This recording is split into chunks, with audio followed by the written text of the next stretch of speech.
Let's move swiftly onwards then, shall we? Do we have a Charles Yeboah in the venue this afternoon? Keep that round of applause going as Charles makes his way out to the stage. This piece is a response to a friend of mine who told me once that I should smoke weed to spit better lyrics or some rubbish like that. So it's called No Reliance.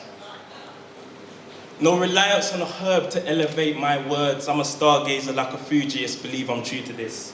Non-synthetic high tides of tsunami brainwaves, my third eye is my instinct. No zoot necessary to flow with mystic skill like Miss Hill, but still. Narcotic substance flood curves and pavements in abundance cause the offspring have a passion for fashion, reciting religious reasoning they don't understand. A daily liver season into the four winds of the land. Scatter the island breeze, fumes hallucinogenic, make the crappiest rapper think he's prophetic. In a book of wisdom, won't compare to how quick peas from shotting will make roadman energetic, weakening the mind barrier of the show girls to the Fremu travelers of Africa's parameters with their short sleeve or long sleeve Rambo train damages, born from the vagina of a blood diamond, wielding the Green Reaper scythe, stamped with made in China.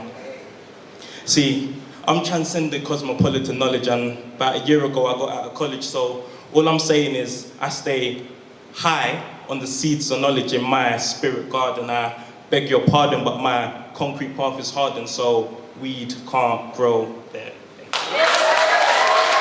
Oluwakemi Fontaine, please put your hands together. Welcome her back to the stage.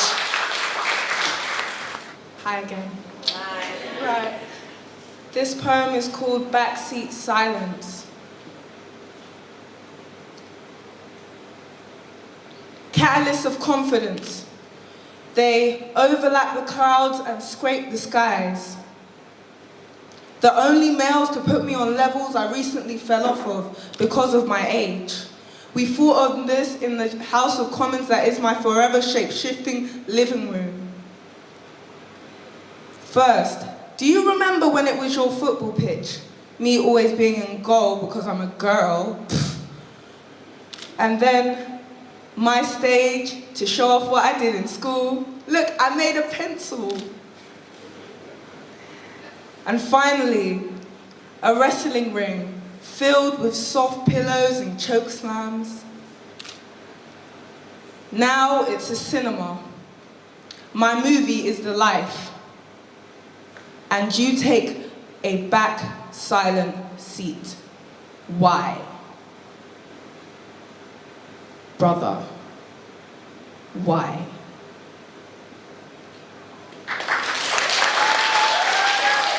I'll tell you what's interesting. I actually saw, because I'm in a privileged position, so I got to see all of these poems before they were performed this evening. I saw the kind of original drafts. And what's really interesting is seeing the way that students have kind of developed these pieces. And like, they're coming up here and like, wow, that wasn't in the,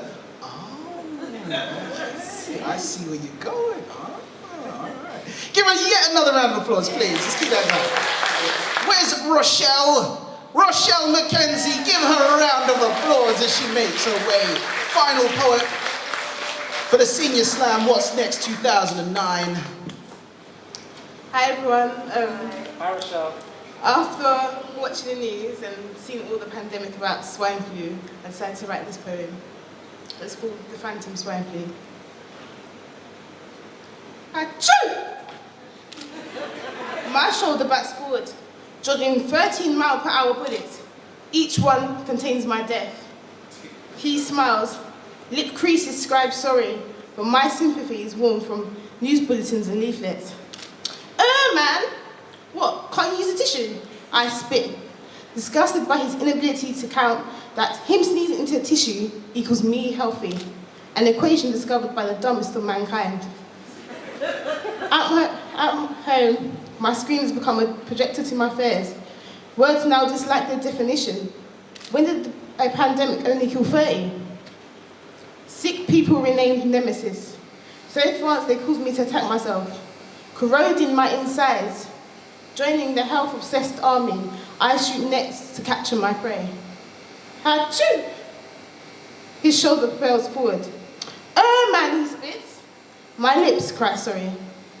We've all become miniature flu-fighting action figures. The news is our Geppetto. If seeing is believing, then fear does not exist. So why do we fight the invisible? Achoo! I don't flinch, just as long as you suffocate those germs with a tissue. For I refuse to be vacuumed into the mist of worries. Thank you. That was a very poetic entrance. I like that. Yeah, sorry guys, I was a bit late today, but I've got a poem for you today. It's called The Ocean.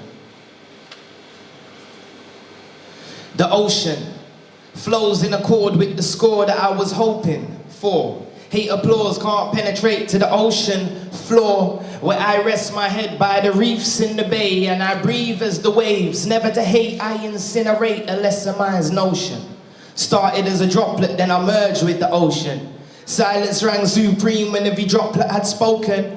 One word each till the word became one. Words so absurd that it weren't ever sung. So I embrace and reflect the words of the sun.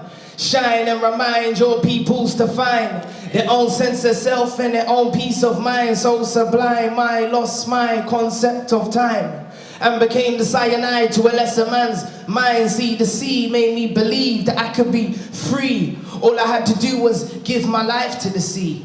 And so I made a stand and dive from the peak of the mountain that represented everything I am. And I became a droplet, alone falling free to the sea that said my home is infinity. The path became clear. I fell as a warrior, battle in the air, fighting to my death till I merged with the sea in the higher consciousness. Touching a continent all at once as the tide. I became as vast as the stars in the sky. I became the sea in between all the fishes, flowing undisturbed and observing their wishes. And if it's of a higher nature, I'll blaze their fire. They'll get whatever they desire. They would be cool calling me deja vu as I work from the backgrounds, but if they ever knew, see, I became the ocean, the surface, the floor. I became all that is and more. I became the ocean and everything between. I became the ocean serene. Thank you.